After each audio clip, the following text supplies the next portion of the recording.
This is Abundantly Clear, a Nicole podcast designed to help you further understand the concept of abundance and put it into practice to build the business and life of your dreams. We'll be breaking barriers of conditioned belief, the standard rules of marketing, and empowering you to achieve real success, allowing you to make a greater impact and live a fulfilled, purpose-driven life with ease. Welcome to the conversation, the stories, the science, and the synergy of living life abundantly clear. Now, on to today's episode. Hello, and welcome back to the Abundantly Clear podcast. Today we have guest Olga Pontes, from the Branding Collective. She is a brand designer and strategist. I am so excited to have you on today, Olga. Thank you for being here and joining this podcast. Thank you, Malorie, for having me. It's a pleasure. Yes, so wonderful. So, Olga, tell us a little bit about what you do. Right now, what I do, I help clients express themselves in the branding. Everything, actually. So from the little things of the logo into social media and how they tell their story in social media. So I do both the design and content creation and a little bit of strategy around that so they feel comfortable in expressing and go out there and communicate what they are, what they aren't. But it comes from a point of authenticity more than just like the pre-made everything that we see online. Just to break a little bit of the system and, again, expression and freedom and raw communication and connection online. Yeah, I love that. Breaking the system, I think, is something that kind of connects back to where you stepped into your entrepreneurial journey a little bit from what I've read about you and from what we've talked about. You come from a science background, working in a lab as a cell biologist. That's correct, right? Mm-hmm. Yes, I used to work as a plant cell biologist before in the lab. I started like everybody else in academia. We started being in the lab, then you progress to assistant professor and have your own lab and being a PI and the boss in the lab, of course. And but I realized that actually yesterday I was thinking about that in a way, even in that particular environment of academia, I always found a way of expressing myself, and I felt always in the limbo. I was not the real scientist, or I was a different kind of scientist. And looking back, I feel that's why I was not belonging. I don't feel that kind of connection, although I do love science and everything that it's logic, right? Mm-hmm. And facts and something like that, and stuff like that. In a way, I wanted to look and feel smart, but the expression and creativity came first. So I was a microscopist. I took a lot of photos. That it's a different kind of science. Even it was very unique. Mm-hmm. Even then. So yeah, that's cool. I also used to work in a lab, and I can relate to that. There's a lot of repetitive nature in lab, and it sounds like this really cool title, but every day you're kind of doing the same thing. I remember telling people when I was working in a lab, the title of it was like, oh my gosh, that's so cool. But it's a little bit draining at times. At least I experienced it as draining at times. It's horrible because it's like, okay, you work, 3 months, and maybe you have like this haha moment. Yeah. 6 months even, until you get this excitement, then you go back and do and redo. Oh, it didn't work. Let's change this. Try it again. Yeah, I get it. Yeah, totally. So what made you ultimately decide to take that step into starting a business? I just felt, okay, so probably a lot of people in business and small businesses know this. It all starts when you make this transition and you pick another career, right? Something happens in your life, and it happens to me. To me, actually, I start having a lot of anxiety and panic attacks. I thought that is like, okay, I'm going to die. And it started like the journey of going within and figuring out what was wrong with me. And at the same time, I was kind of disconnecting for everything, and I got lost. I felt that I didn't have like personality or anything. It was just like I was not feeling like myself all the time. And so I started going within and trying. And I discovered that along the way, we have the career, kids, husband, dogs, all this stuff. I forgot to take care of myself and honor what I was previously, right? And that came into the art part, that I was always doing something, painting, drawing, whatever. It's like fixing the house. And I stopped doing it. So once I start going back into that child, child kind of thing, the disconnection from science became even bigger, right? And the work that I was actually doing and how I was feeling. So I was craving a lot of creative expression and connection to people, actually helping people more hands-on, so they don't feel the way that I was feeling. Yeah. And for some reason, I had like a bunch of coaches. Oh, you are a coach. And I was thinking, okay, I'm going to start a coaching business online. I never did. So I started designing my website, and I hired a designer. And I realized, okay, it was so easy for me. It felt like,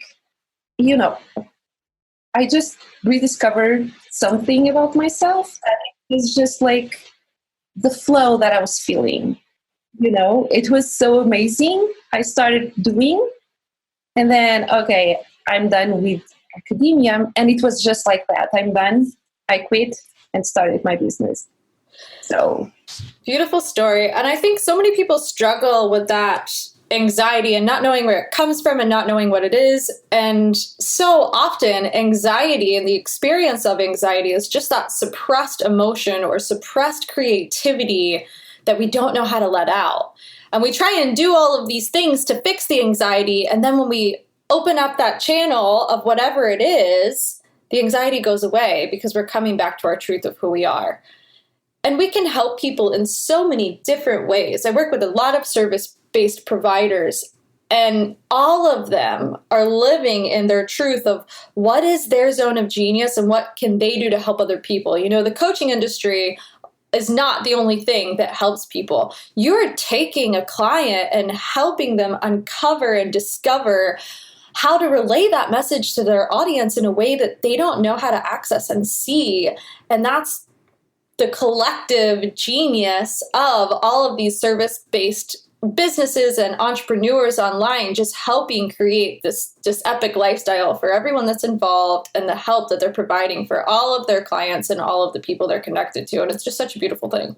Yeah, I do. That's why I really like it. Has good things, bad things, and wonderful things. And the wonderful part of the online, the digital world is like basically you connect to and with everybody, and you can actually make something different, right? Yeah, absolutely.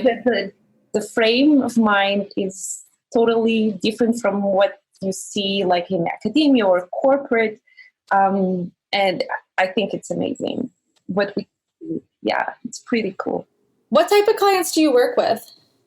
Usually it's the coaches, wellness, health, nutrition, or any kind of business that it's plant-based, Oh, wow. So you're really working with health-conscious coaches. Yes, Cool. yes.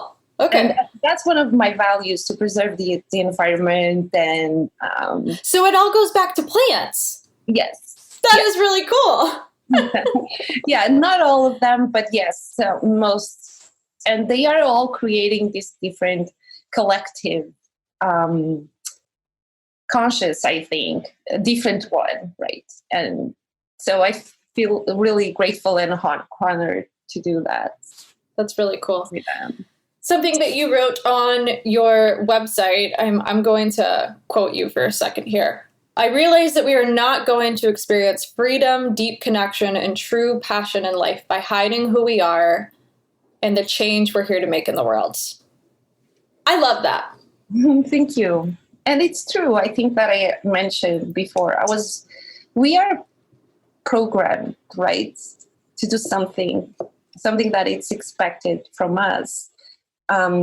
And I'm not saying that it's wrong, or I'm blaming our parents, that kind of stuff. But we think that we just go in one direction.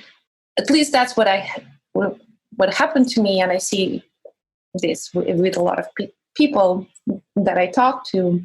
Yeah, only when you are yourself and expressing yourself, you have freedom. And yeah, it's that one. I know where you're going with that. It's that one direction, linear frame of mind, like this is the only thing I can do, and this is the job that I have, and then it's that dead-end thought, and you get in that cycle of like, well, there's got to be more. You don't really know how to cultivate more, but you have that angst and that feeling inside of you of like, no, but there must be something, and I don't know how to reach it. And it's really pulling yourself out of that linear path, that frame of this is what you're supposed to do, this is what you're taught, and pulling that dynamic thought into, well, what do I want to make out of my life, and how do I want it to look? What am I here to create? What is my gift? Exactly. And sometimes I think there's more than one, and you can create so many different realities. Imagine that when you are young, okay, I want to go and work or explore the world or something, and I want to write. Then you come back probably later on, or you are older, I want to do something else. And then you have like all these different experiences that come together, and then you are fully yourself. Then you change again. So I don't think as long as, of course, that our basic needs are covered, right? You can express and do whatever you really want. Yeah. So. And that's the beautiful part about owning a business. Every now and then I'll have someone ask me, do you think you'll do that forever? I'm like, I don't know what I'll do forever. But right now it's working. There's so many different avenues of the ways that you can deliver your gifts and your genius in what you do, no matter who you are. And it's just such an interesting thing to look at those different outlets. Exactly. And we as humans, we like challenges, right? So absolutely. We love challenges. And then you have to learn something new, and you keep going. After a while, okay, you reach like a stage that's, maybe I go and learn something else. And then you work for it, you learn, and you help others. I guess it's all evolution. Yeah, it is. And it's cool. Absolutely. Yeah. Where do you see your business going next? I don't know, actually. Sometimes I think that's the best answer. When there's confidence in knowing it's going to work out, I'm just following the process. I probably would like to have a team, a small team working and reach more people. But in changing, because I've been evolving, right? So I had this as a side hustle, then, okay, I'm here. And it has been evolving. It's like as I found something about myself, I start adding to the business. It's it has been a process too. And now I'm pretty happy with what I do. So, but again, I can be a coach. I don't know. Well, I know where you are, right? Yeah, we are. I think when you provide a service, you have psychology that can something that it's in the works all the time when you are talking to clients. Yeah. I always say that starting a business is one of the biggest things you can do to bring up all your ish. I call it ish. And it's like the stuff about yourself that, you either look at it and you put it in the closet and you don't want to go there, or you experience through it and you learn about yourself and you go deeper within. And I know that you've already done all these things because we've been talking about it. I think it's like, I'm okay. I'm not like this weirdo. I'm okay. And talking to people, it's not being totally and enough, I think. Yeah. So relinquishing from that feeling of things are chaotic, what's going to happen, to just the present state of I'm okay, I'm enough. All that is exactly what needs to be, and more will come. Of course, that I'm still, sometimes I'm surprised. I surprise myself. Okay. Oh, I was about to curse. Okay. I can do this. Am I actually doing this? I'm still surprised. Each time I look at, like, I finish a brand, I feel proud of my clients and also proud of myself, because again, it's myself, because it's a different world. And when that happens and you have like this flow, yeah. Yeah, I use that word a lot on this podcast. Flow. Everybody wants that flow, and not everybody experiences it when they start their business. Sometimes it feels a little rocky, and figuring out how to create and cultivate that flow within each person is just such a unique and custom experience, especially coming from a very rigid, structured background. I mean, the field of science is very black or white. Either the hypothesis has been proven right or it's been proven wrong. And if it's been proven wrong, you have to do it again until it's right. Mm-hmm. Yeah, that's true. Yeah, the structure. It's totally different. Although we need some structure in the business, of course. I'm not saying that, but the way you approach the business itself and how you work with clients, it's totally the way I feel good. Yeah, absolutely.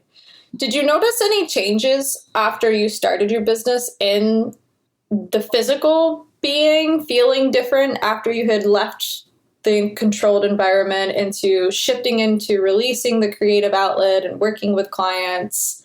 Mentally changes were made, and maybe the answer is no. Just curious on that. Okay, the first thing that I noticed is, like, I stopped having panic attacks. I started, like, the first year was very, very difficult. And probably it was too fast. Maybe quitting like that was not the best idea. But after a while, it stopped. I'm not saying that I'm still anxious. It's my thing, right? But it stopped. That was the physical, emotional part that I noticed first. Yeah. And you just hired someone, right? You're working with someone on some of the deeper level regrounding experiences. Yeah. Yes. I felt that it's like I need structure. And that's when things like asking for help, it was another thing that changed. I was not afraid. I'm not afraid of asking for help and saying it's like, oh, instead of quitting, something that I really want and keep going, I just ask for help. And I hired help and I keep doing it. So you can't not keep asking for help. Anybody that owns a business that listens to this podcast, I want you to know that giving yourself permission to ask for help is one of the biggest things that's going to change the trajectory of where you're going next. Because I was also, I dealt with that too. Even after I hired my first coach, it was like I wasn't fully open to what we were doing. Like, there was still a part of me that was like, no, I can figure this out myself and I got this. And that was all just mindset stuff that I needed to learn and shift. I wanted to prove to myself that I could do it. But when all that is let go, and when you really give yourself that opportunity to let someone else's collective genius come in, whether it's a coach or you're outsourcing or you're doing contract work or you're hiring an employee, that's really when the big shift can happen, because you're no longer just relying on yourself to figure out every single component to everything that's going on. Yeah, I agree. And even not only for myself, but even in the business, I don't want to deal with this. I could go and learn, or even if I know, it's good to know, but I don't want to, because other person probably knows and loves to do this. Yes. And it would make their day to, pass that off to them. And that's where the flow comes in. It's the resistance. We create the resistance when we don't give ourselves permission to say, hey, you're really good at this. Could you help me? Because I don't want to teach myself how to do this for 15 hours when I know that I could pay you to do it. And then in me paying you to do this thing, I can go back into my zone of genius and make more money that way so that everybody wins. Yeah, I agree. Totally. And it took me a while, but now it's not. Okay, if, again, business is running, I need help. That's it. Good. That's awesome. Yeah. So you do contract workout? You said eventually you'd like a team. Right now, do you contract workout though? Yeah. And hopefully more soon. But well, it sounds like it's been a really good year for you so far. 2019 has been. It has been. Boom. Yeah. Really fast. Everything is happening fast. Good things, and I'm happy. Good. I think that after so many years, that is the ups and downs, go in, go out. It's like I finally own my stuff. Ooh. What I am, what I want to do. I feel safe, so it's good. Did you see a correlation in owning you and then the flow of abundance that came in? Oh yeah, for sure.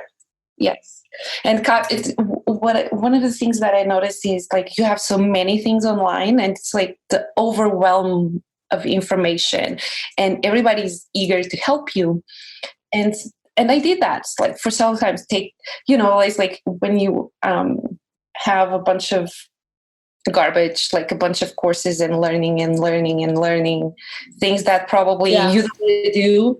Again, you could hire someone. When I stopped doing it, it's like, okay, this is what I like. This is what I do best.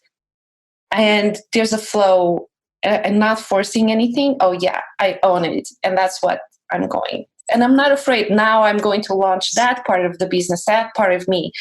That it's going out. It comes to the brand story, origin story, everything that relates to story of people, especially people. That's what that part of the humanity that needs to come out. So, yeah, that's pretty powerful. It really is, and it really sounds like you went through this personal journey of just releasing the resistance that was showing up.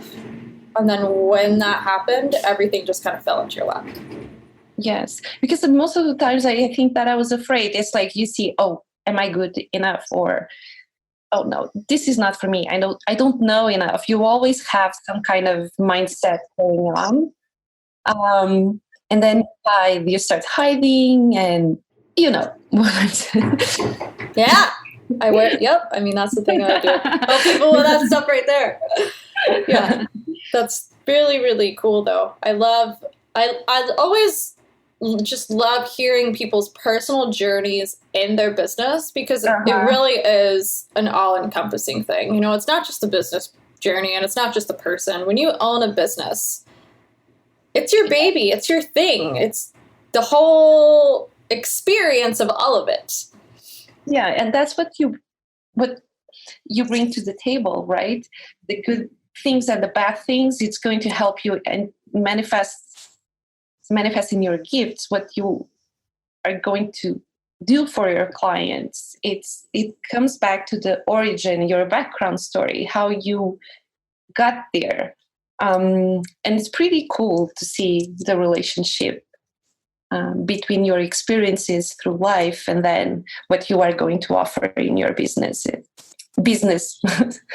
Absolutely. I think we undervalue sometimes what synchronicity means and how connected we really are into what we're bringing in and what's going on in our life. And when we get stressed, we blame it on the stress. When we don't have the clients that we want, we blame it on, whatever the thing is. But in that ownership of ourselves and showing up to our business without the fears and fully saying, like, this is my gift, I'm here to give this, and releasing any resistance that we're holding on to, that's really when it shows up for us. It's almost like we have to decide, I'm ready for this, and then it comes. Yeah, I like that. I'm ready for this. Yeah, but it's without any kind of resistance. You still have. So it's impossible. You are not going to erase your darkness, your fears out of the blue. And it's good to have those fears while you go, but not controlling you. And I'm ready. I know that it's something, maybe not the best way to say it, but things are going to go wrong in your journey, but you are ready for it. So just continue and adapt and work on each step. Absolutely. And a fear is just a fear until we put meaning into it, right? A thought is just a thought until we put that energy into it and let it, either crumble us or let it move us forward.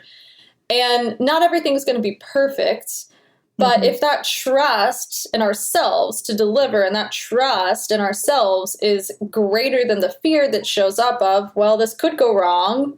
But if we go back to that internal state of being and know that we have what it takes, then that's gonna overwin the fear every time. Yeah, I agree. Yeah. It's not, I think we get hung up on that in society. Sometimes it's just doing personal growth work or doing mindset work isn't necessarily to just disconnect from any fear or anything that could possibly go wrong and then just be this glossy little being that walks around the planet with that everything that perfect that happens to us. It's still that human experience, but the deeper level of trust within ourselves moves us further faster. Yep. Yeah. I used to do that a lot. I thought it's like I want something a goal or that I wanted to achieve, imagine.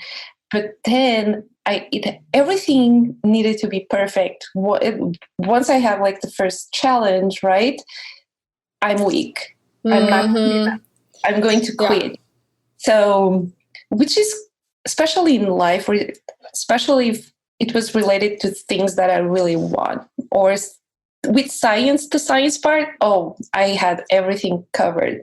But other than that, I was always looking for the perfection and the perfect world and the perfect journey that I was not experiencing or fully experiencing and learning from the journey and the mistakes and the challenge and some things that you actually don't control.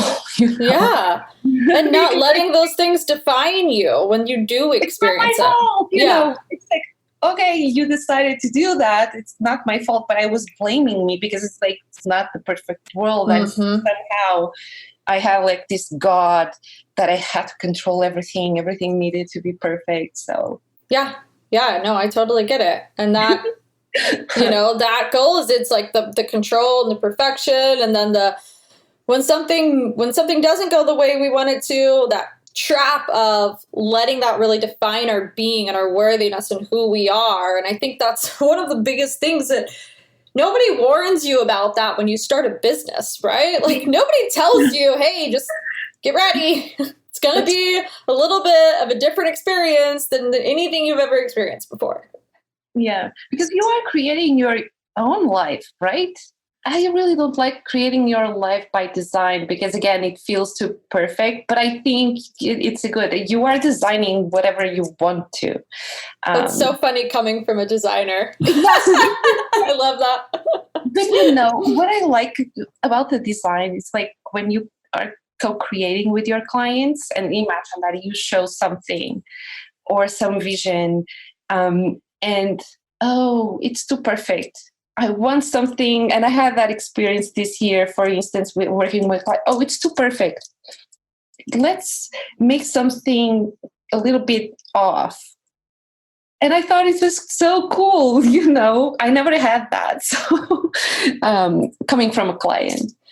And I think it's cool that client gave you that feedback because I've had a lot of conversations with people in design, and it's that loss of voice sometimes from the client perspective of not wanting to co-create and just waiting for the delivery, where the brilliance sometimes gets a little bit lost because there's so much fear about, well, if I say right now that this is too perfect, how's it going to make the designer feel? When really the designer wants to show up and have that co-creation of, I want to deliver something to you that's going to really make you happy, that you're going to walk away and love this. But it takes that.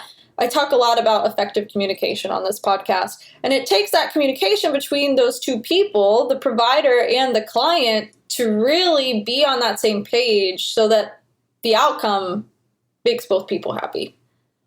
Yeah, that's true. But I think that the co-creation part, if it is from the part of the designer and the client, without, just with the goal of creating something that it's meaningful for the audience and no fears. Because, for instance, if someone tells me, okay, this one is great and the other thing is crap, or okay, this one we can move forward with and add this or that, or the revisions and the co-creation, I think it's the most important. I don't get offended if something is not working out totally.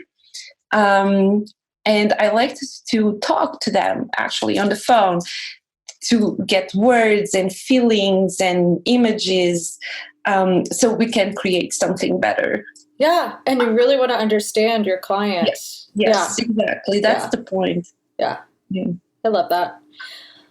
It's been a pleasure having you on this podcast. Hey, thank you so much.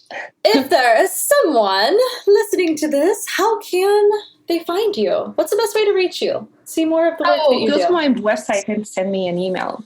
Perfect. Yes. What's your website? It's the brandingcollective.com. Brandingcollective.com. Okay, beautiful. So if you have listened to this podcast and feel connected to this message and are looking for some branding, you can find Olga at brandingcollective.com. Thank you. It's been such a pleasure to have you on here. Is there any last words that you would like to share before we wrap up today?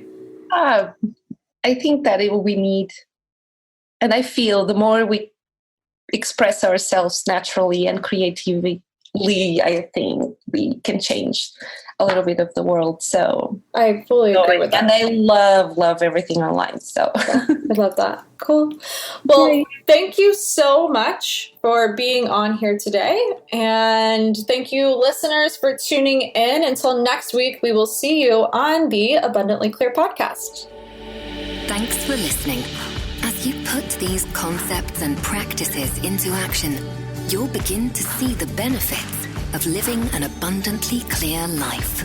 To connect with Malorie and other high performers, join the Abundantly Clear Entrepreneurs community on Facebook or visit malorie-nicole.com.